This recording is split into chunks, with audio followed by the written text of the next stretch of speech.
first task of this country is to see that no man, woman, or child shall go hungry, unsheltered, or cold through the approaching winter. The second is to see that our great benevolent agencies for character building, for hospitalization, for care of children, and all of their vast number of activities for voluntary solicitude for the less fortunate are maintained in their full strength. And our third is to maintain the bedrock principle of our liberties by the full mobilization of individual and local resources and responsibilities. The fourth is that we maintain the spiritual impulses in our people for generous giving and generous service. I speak not more to you than to the unseen millions of my fellow countrymen and countrywomen in a personal appeal that they too shall take this neighborly need upon their conscience, and that they shall share with you this burden, that they shall give generously to your means of support. And so out of charity will come not only hope, but faith. I deeply appreciate your coming here, your willingness to undertake this, a great national burden. Thank you.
And I am unable to speak with the depth of feeling that I have for the reception which I have received from the hour that I stepped foot on my native state.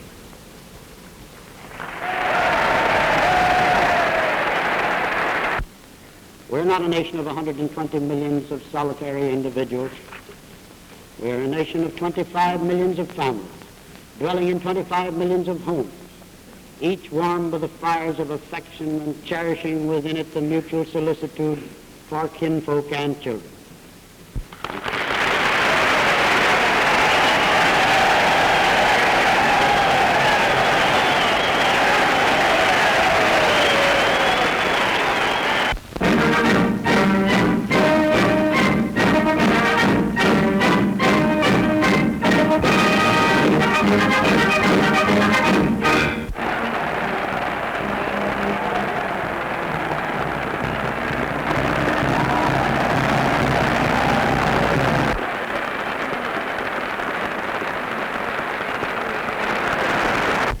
My concern in dealing with the problems of these times, while fighting to save our people from chaos and to restore order in our economic life, has been to avert hunger or cold amongst those upon whom the blows have fallen with heartbreaking severity, that is, our unemployed workers.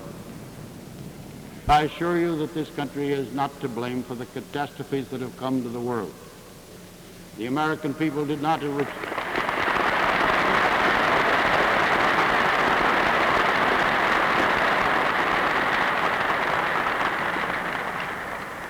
The American people did not originate the old world age controversies of Europe.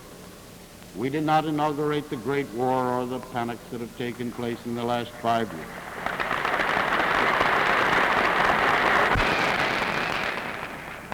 No one who has seen this battle as I have seen it, who has watched the bright fabric of recovery woven laboriously day by day with the stout efforts of American faith and confidence in her people, could harbor a doubt for the future of the American people.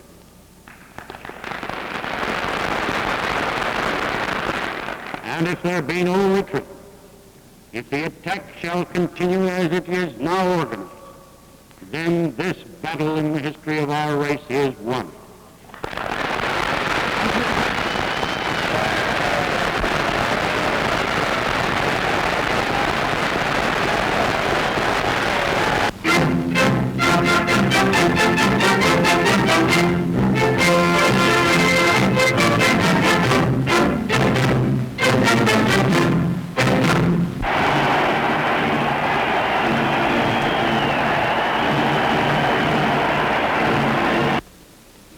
The important issue before the American people right now is to overcome this crisis.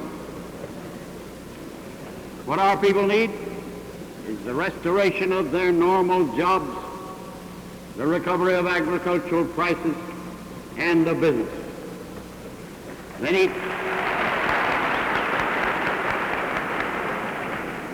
need help in the meantime to tide them over until these things can be accomplished, and that they may not go hungry nor lose their farms and their homes.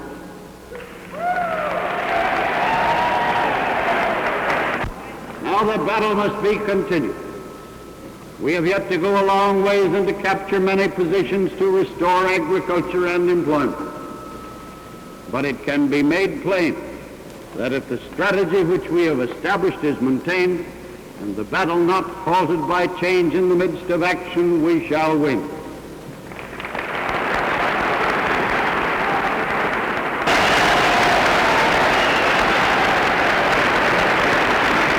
In conclusion, I declare again,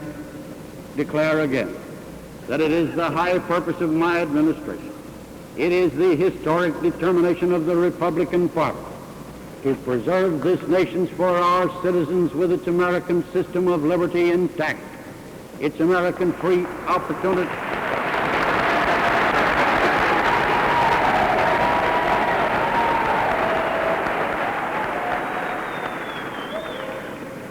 its American free opportunity and its equal opportunity still open, moving ever forward in accord with these principles, its American government forever in the hands of men who believe that our fathers builded well when for 150 years they strove with brain and brawn to make this the greatest land that ever free men have loved.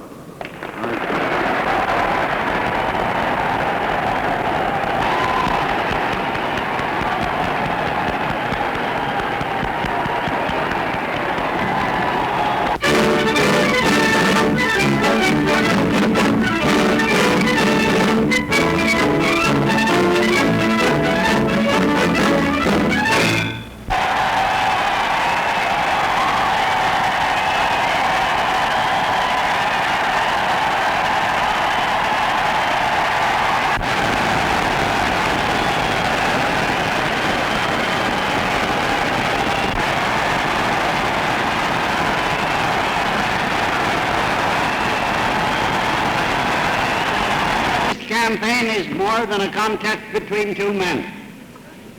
It is more than a contest between two parties. It is a contest between two philosophies of government.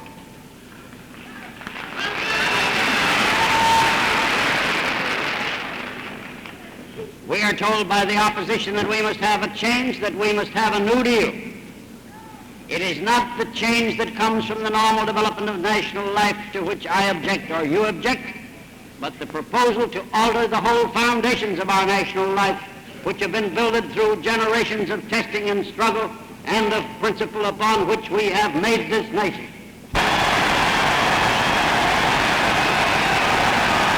Now, my conception of America is a land where men and women may walk in ordered liberty, where they may enjoy the advantages of wealth, not concentrated in the hands of a few, but diffused through opportunity to all, where they may build and safeguard their homes, give to their children the full opportunities of American life, where every man shall be respected in the faith that his conscience and his heart direct him to follow, and where every where people secure in their liberty shall have leisure and impulse to seek a fuller life.